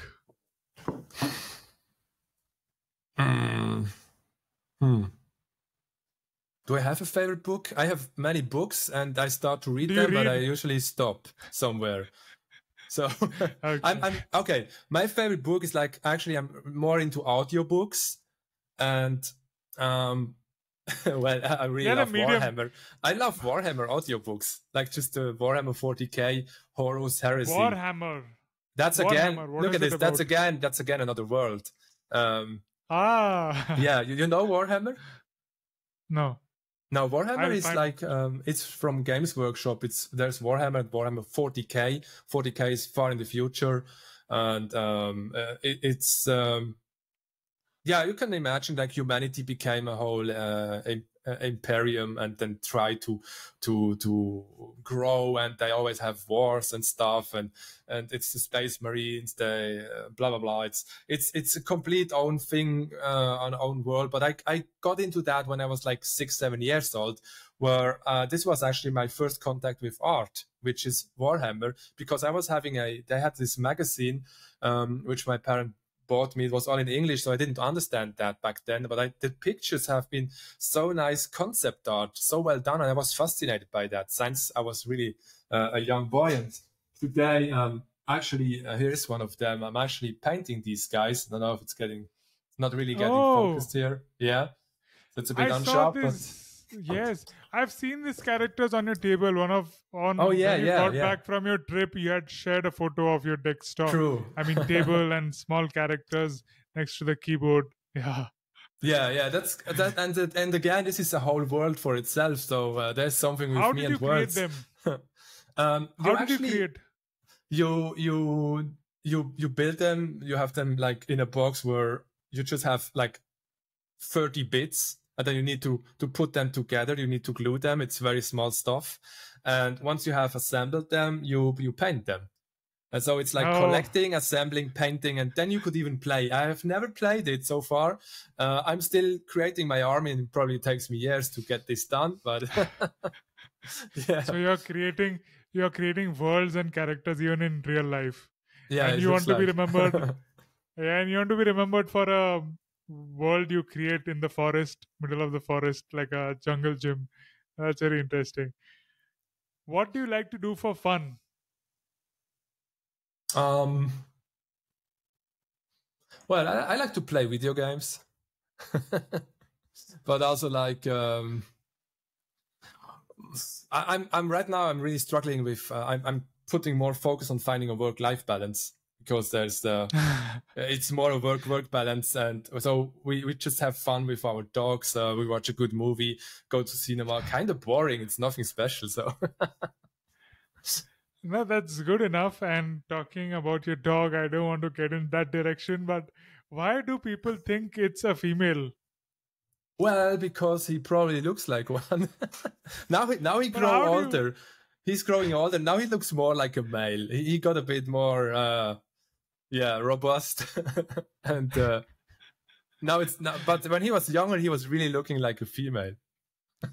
But I wonder how people recognize like gender of dogs just looking at their face. I cannot determine gender of dogs unless I lift them up and see. Yeah, to be sure. Yeah, but I think it's like it's just like the facial expression, right? Or your head is then already trying to make a decision if this is male or female. It's probably just how we humans we see something and stuff start to process. I agree. When looking at his face, he was looking like so soft, right? Not like like you would imagine, like probably a massive male dog or something. All right, very interesting. Do share a picture of him. I'll just put that Yeah, as well. Now to the world culture questions round. We are on a mission to talk to each and every person, each and every country. Today is Switzerland. Let's go. What do you love the most about your country? I think what I love the most is the nature. We have beautiful nature. We have a lot of mountains and seas, and like I've been traveling around a lot around the countries in Switzerland, and it feels like in Switzerland it's so small. You probably have a compression of all the beautiful nature just in that small country. So that's what I love the most. We have so many beautiful places where you can be, and it's like sceneries with mountains and trees and waterfalls and the sea there. It's just like, wow. Yeah. What is a local food that everybody should try or everybody should know about? Well, in Switzerland, we love cheese and chocolate. So I was just looking up and I was surprised we have about like 500 sorts of different cheese, where like most of Swiss people know probably like 5 different sorts of cheese from the name. But it's like it's crazy like how we love cheese. I just had it this morning, of course. And then it's also chocolate. We are famous for chocolate as well.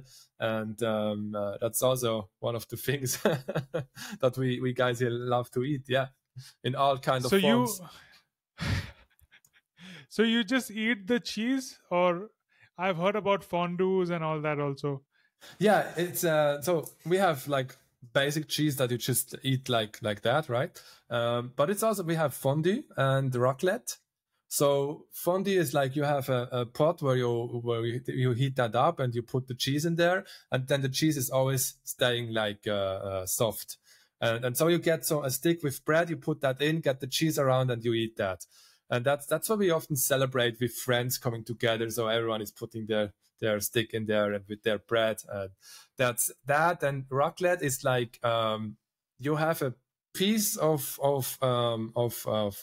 cheese, and you put that on this raclette thing where it's getting heated up. So it's getting soft. And once it's soft enough, you're having a potato or whatever you want to have, and you just put that cheese over it while it's hot, and then you're gonna eat that, and this is super good. Okay. You got to try that. Yeah. Talking about chocolates, which is your favorite chocolate which you get only in Switzerland? Oh, we have so many good chocolate actually. I could name several brands.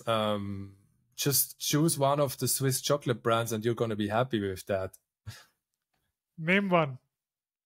Okay, let's name the Ovo Maltine, which is a very special taste. Can you repeat once again? Over Maltine. Ovo Maltine, yeah. It's you Okay. cannot explain how this. When we taste it, we say it smells like Ovo, but Ovo is nothing that's existing in the world. It's just their brand. They have this very unique flavor, and so yeah, I fell in love with that. Many others as well, and so they kind of made their own flavor, like No, not even Coca-Cola. Wow. You have more that are similar, but with OVO, you don't really have that. I don't know. No, I cannot imagine anything. Can you just spell that so Yeah, it's clear and recorded? Let me also just write in the chat. It's OVO MALTINE.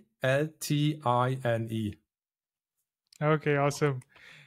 I only know a couple of. Awesome. I know a couple of brands like Lint and Toblerone. I don't know beyond this because it's popularly available everywhere around the world. One thing is interesting. I'm sure Switzerland doesn't grow chocolates, but it's still famous for making chocolates, isn't it? Yeah. It's it's crazy.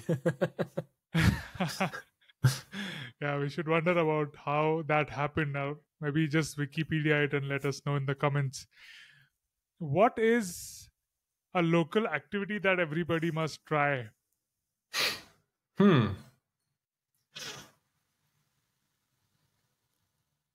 Oh, well, do we have some special local activities in Switzerland that I'm probably too much into Web3 to know what's happening in my country. Well, we go hike, and I think nothing special comes to my mind. That would be like exclusive to us in here. But I would say you can think in terms of what do friends or tourists that come there, what do they enjoy most? Yeah, well, it's kind of boring. I think it's kind of like sightseeing and so on, but that's not something I would recommend. Like, of course, when you're a tourist, go see everything. But I would say go on a hike into the nature, choose one of the mountains and go there. And you could have like, probably it's something like, what is that called in English? It's called Rodeln, Rodeln. It's like, it's like you're like on a sledge, and this is on a course, and it just goes down like crazy. So that's something you could try even, but also you need to go on the mountain for that. Yeah, what I would do in Switzerland is learn paragliding, hike to the top of the mountain, and then come down paragliding. Nice, that's cool. Yeah. What is something that you want to change about your country? Oh yeah, I would like to change the people's mind. Swiss people are very jealous. They are not that open-minded like I see the Web3 space. That's also why I feel so at home in the Web3 space, right? I would love for them to be more open and to be more accepting. When your neighbor has something he's happy about, then cheer with them and don't ask them like, how could you afford that? They're very like kind of poisoned by the money. That's how I see many Swiss people. And I would just love them to be more open and to be more welcoming. Yeah. How do you appreciate, in what language do you speak? German or Swiss German, actually. How would you appreciate something? Suppose I wanted to say this art is amazing. How would you say that in your language?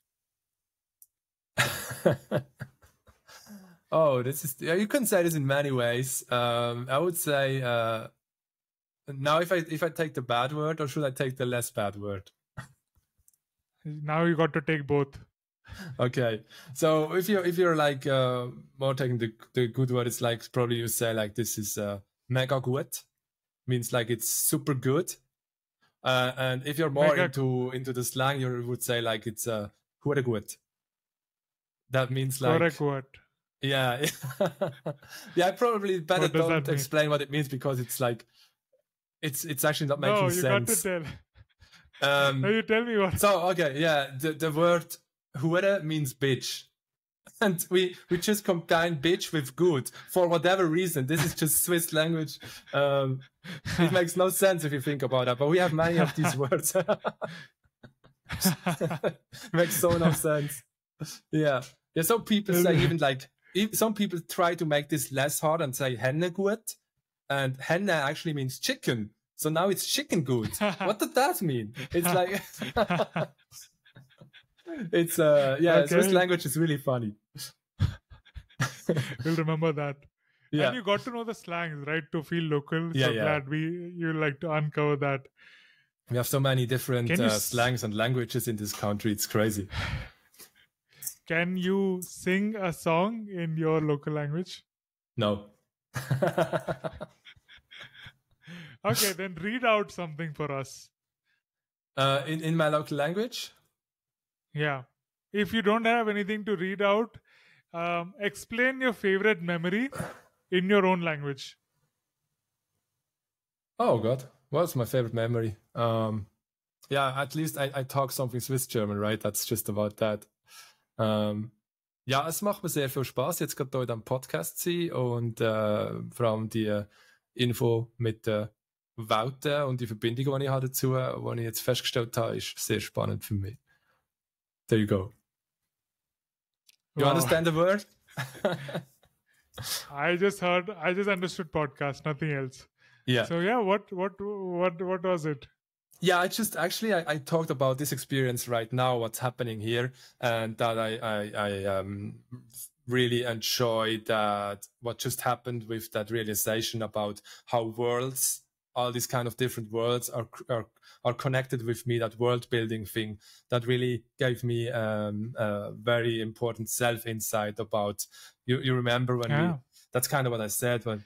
To expand a bit, you remember when we said about doing so many things, Yes, and trying to find yourself in there and so on. And so now that's kind of one of the first. I don't know. I sometimes have these things, but very rarely, where I kind of can identify me with something like, okay, yeah, I'm a world builder in whatever way, but that's something I can completely identify with. And finding that it's very hard. At least, yeah, if you have this many things going on. Yeah. Yeah, it's cool. Applauds and congratulations to you, because I myself struggled through finding one thing and one calling. So glad it was able to happen through the podcast, like finding your purpose and passion. Wow, I will remember this lifelong. All right, what are your thoughts? What are your thoughts on India? Oh, I've never been there. So my thoughts are kind of limited of what I read about it. Like it seems to have a lot of people in there, probably very overcrowded. I don't know. Yeah, I don't have really specific thoughts about it. Whatever impression you have, it's okay if it is through the media or through your readings, or whatever. What impression do you have of India? Yeah, I feel. Oh, there's one thing I feel very interesting. Is like the streets, how people are driving in India. It looks like you have like about 10 cars aside, right? Everyone is driving. They just drive somehow. It's not really regulated, but it works. And in Switzerland, here is everything so over-regulated with red light, green light. And if you're not paying attention to that, everyone goes crazy. And in India, it looks like it's just like flowing somehow, however this goes. I think that's the main thing I have in mind when I think about India, which is really fascinating for me. Now, as you're talking about it, I can actually say it's like observing bacteria under a microscope. Like you don't know what the pattern is, but they're living well. Yeah. It's so good. Yeah, it's just I was watching a video once, and I was just like watching this for minutes. Like, okay, what's going to happen here? Like, how do they know when to drive? And then one goes, the other comes, and nothing happens. It just works. It's safe even in the chaos. All right. Cool. What is your favorite destination? Suppose if you wanted to travel anywhere in the world, where would you go?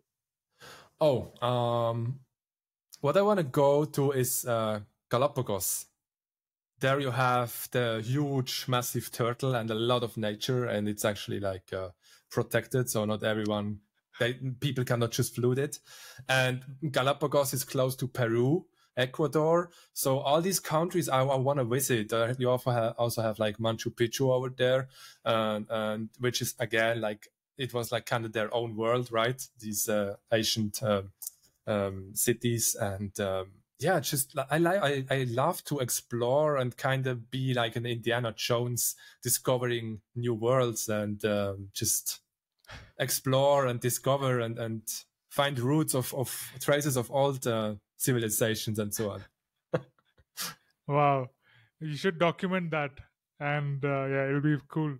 One small question over there: Mm-hmm. will you carry your female turtles there to maybe breed with that bigger giant turtle? Well, I think I can't do that, but if I would live there, I would probably become like a turtle farmer or something. Having my own little farm of turtles and animals, and that's it. Mm-hmm.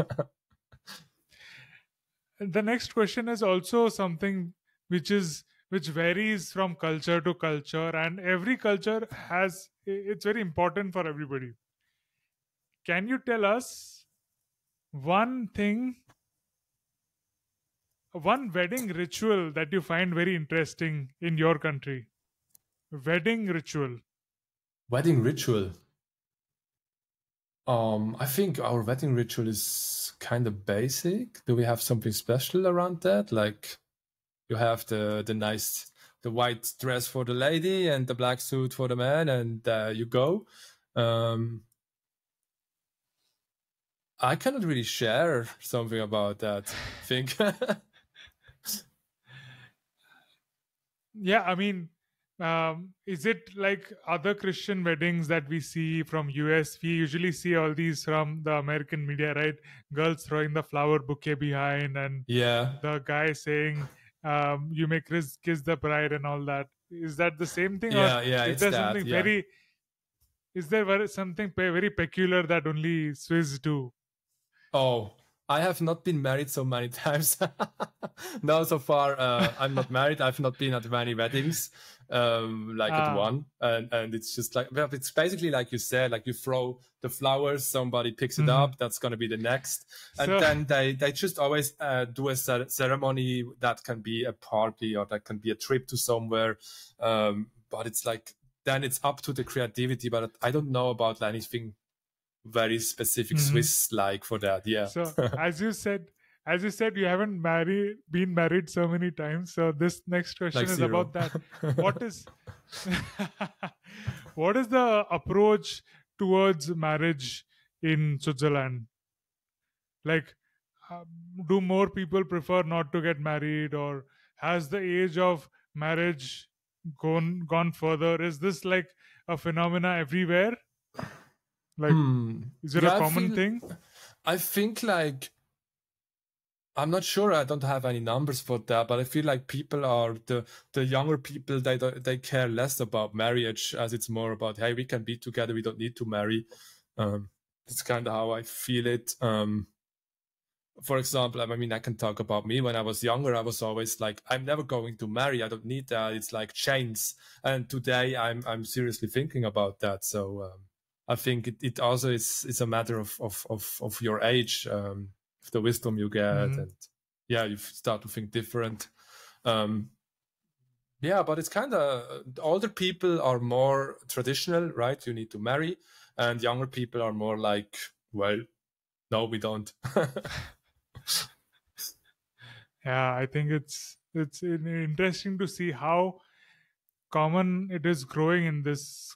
I mean, you hear many stories of that these days. It is a whole generational shift. Yeah, okay. Next question is, what are other fun facts of your countries? Something about that's, I don't know if it's fun, but for me it's like really interesting to understand the size of our country. We have like 9 million people here. That's probably, it's about the size of New York City. So that's how many people we have here in Switzerland. So that we are very, very small. But besides being very small, I think we have a really great infrastructure in here, and things run. It's a fun fact. I think what I said already, we love cheese and chocolate in 1001 different variations. And our language, we have 4 main languages in Switzerland. Most of us speak 1 or 2 of them. The 4th language, almost nobody speaks. And even if we speak the same language, we often don't understand each other because we have all these different slangs in here. So if you're from that part of Switzerland, you would probably not understand the guy from the other side. And you always have to ask, like, what did you say? Say it again. And you just understand like 50%, and you struggle really with that. And that all being in that small country. Which part are you in? Where are you? I'm pretty in the center. Like it's still a mainly German-speaking part.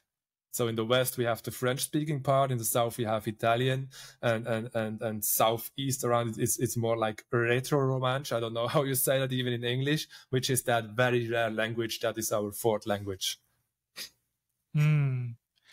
One couple of things that come to my mind, which are good fun facts for Switzerland, is their neutrality in world wars and even afterwards.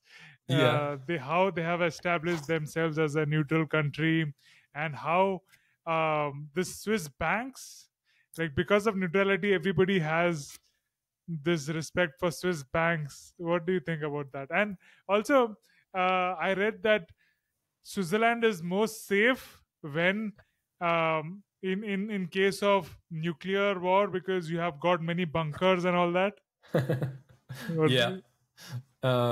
Yeah, it's true. Like Switzerland tries to be always very neutral, and probably also is, right? And I think we have a ton of bunkers below our mountains, and it's just like we don't really know what is there, but even like the mountains around Switzerland are already like a natural barrier, and if you are going to have a war, you probably just skip Switzerland because it's so small and such a good defense from the nature itself. So it seems to be a very safe place. We have not really like security concerns here. Never had. It's like for Switzerland, it's like you just live here and you have other things that like taxes that you have your issues about and these kind of things, but not really like security is. I think for Swiss people, it's we should appreciate that more, that we have that secure country, which is not normal around the world, right? It's for Swiss people, it's probably just given. Yeah. That's what you discover, right? Talking to different people, the significance of our own things. About the Swiss banks, how do you look at that phenomena? Because we are now into cryptos and Web3, and there are also these Swiss banks which also worked in a way for what Bitcoin is doing now. So what are your thoughts on that? Yeah, I feel like Swiss banks is interesting. When we try to do a bank account with one of the big Swiss banks and we say the word crypto, they've been like, okay, no, that's not going to work. Like, okay, interesting. With other banks, it seems to work. Also, banks are looking into cryptos. I think even some have already some openness, especially like the Crypto Valley, which is in the center of Switzerland in Zug. There, they are very open-minded. You can even pay your tax in crypto there, and so banks are, they're kind of like. I feel like they're opening up to crypto more and more, but for them it's also like they need to be very careful. It looks like, like how most of people think about crypto. So that's kind of like, but there are things more and more evolving, and I think it's just a matter of time until all the banks kind of have to provide crypto support, as they're going to lose their clients. So who decides these policies? What, governments or the banks themselves? I'm not sure. I think it's I believe that banks control mostly everything, so probably it's even the banks controlling the government. If you go into that direction of discussion, so I believe like it's kind of the banks. I can't remember that we had ever like a voting about anything crypto related in Switzerland. So I believe it's just the banks themselves. Or the European Union? Are you part of European Union? No, we are not. We are neutral. Okay. We are part of Europe, right? But we are not in the EU. Yeah. Yeah. You're surrounded by EU nations Yeah, and you're it just is. in the center. Yeah. it's very special No, position we have there. I asked this question because you said no that there is a crypto valley bank which is accepting even taxes in crypto. In Sorry, India, it's not a the bank federal, actually. Yeah, it's not a bank. It's the federal. It's the government actually, not the government. How to say it? In Switzerland, you have. We are split in different parts, and each part of this can regulate itself, kind of, for certain amount. And so, if you're living in the area of Zug, you can pay your taxes there with crypto. If you're living in another area, you probably can't. Oh, I get it now. So there are autonomous regions who can take decision on their own taxation policies. Yeah. We have like cool. Yeah, it's there is like an over how to say the government itself that has the most decision, but then you have other parts of Switzerland which they have then some playroom to have their own rules within that boundaries. Awesome. All right, so is there anything you want to share that I haven't asked or you wanted to share, but that is you can go ahead and share now? Yeah, no, I think like I would love to see people who are listening to the podcast, who are watching it, to check my pinned tweet on Twitter, where I started the founder's diary, which is like that transparent way I want to move on as a founder and include the community and see how we go, how this goes and what will be Art Unchained in a year from now, in 5 years from now, and so people can have an impact in that. And I'm looking for feedback from people from their contribution. And right now it just started. I'm setting up a new newsletter and going to share in that way, trying to find the best way to communicate with each other. And that's about to get started, and would love to have people involving there. Absolutely. I'll put down the link to his profile in the description. Please have a look. With that, we are coming to the conclusion of the show today. It was so nice to have you, Unchained Ninja. We have uncovered Unchained Ninja. We have had Michael with us today. Michael, thank you for coming to the show. Any parting words you'd like to share?